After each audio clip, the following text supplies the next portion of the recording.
Shalom saudara-saudara yang dikasihi Tuhan. Sekali lagi kita belajar untuk bahagian yang ke-9, PKP Pasca Karya Penyelamatan.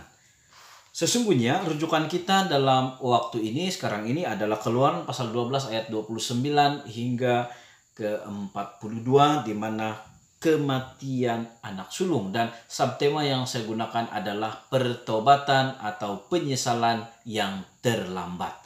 Saudara-saudari yang dikasihi Tuhan, kita telah pun melihat maksud dari dosa, maksud dari pertobatan. Dan telah pun kita lihat ada orang yang membenci hasil atau akibat dosa tanpa membenci dosa itu sendiri, karena dia akan terus hidup di dalam melakukan dosa tetapi masih takut hasil dari dosa itu. Dan ada orang yang sesungguhnya membenci dosa, membenci pelaku dosa itu juga, sehingga ia sukar untuk mendoakan pelakunya. Karena itu saudara-saudara yang dikasihi Tuhan, mengenai ini kita tidak akan kupas lagi, hanya ini imbasan. Tetapi saya ingin nyatakan, takut seperti Firaun. Ada yang takut mungkin melihat video seperti ini, dan ada yang mungkin tersenyum, tersengih melihat video seperti ini, karena dikeraskan hati. Dan apabila itu dikeraskan hati, ia akan guna istilah penyesalan yang terlambat. Saya tidak dapat membantu lagi, karena pada kali ini saya ingatkan sekali lagi untuk konteks yang sesuai dengan Paskah tahun 2020 ini. Karena itu, jika kita di status anak Tuhan, orang percaya, kita sesungguhnya sedia untuk dididik. Hukuman itu bukan untuk menakut-nakutkan orang percaya, tetapi untuk meneguhkan bahwa Tuhan itu benar-benar berkuasa.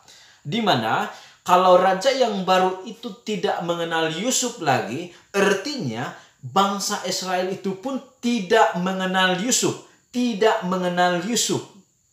Di mana disebutkan Tuhannya Israel adalah Tuhan yang disembah oleh Abraham, Ishak dan Yakub. Jadi saudara-saudari yang dikasihi Tuhan, didewasakan supaya melihat semula kekuasaan Tuhan itu adalah peluang yang terindah untuk kita masuk. Sebelum kita masuk dalam karya penyelamatan itu, kita kena lihat semuanya itu.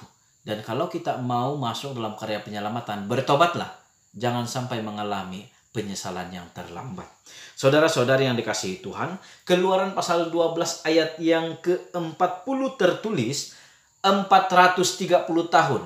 Sedangkan Kejadian pasal 15 ayat 13 dan 14 mengatakan 400 tahun. Bahkan pembelaan Stefanus menggunakan angka 400 tahun. Itu tepat menurut perkiraan yang dilihat dan yang saya lihat. 400 tahun itu sudah diperbudak. 30 tahun itu tempo berlakunya, di mana Musa berjumpa dengan Firaun, berlakunya tulah sampai mereka keluar dari Mesir. Jadi tidak ada pertentangan dalam hal itu. Saudara-saudari yang dikasihi Tuhan, sesungguhnya banyak perkara yang akan terjadi di abad ini.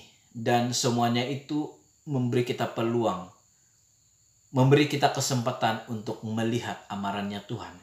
Kalau kita memahami amaran Tuhan, kita ada peluang untuk masuk dalam karya penyelamatan. Jika kita tidak memahami amarannya Tuhan, kita ada peluang yang sangat besar untuk mengalami penyesalan yang terlambat. Bertobatlah, kerajaan surga sudah dekat. Terima kasih, Tuhan memberkati.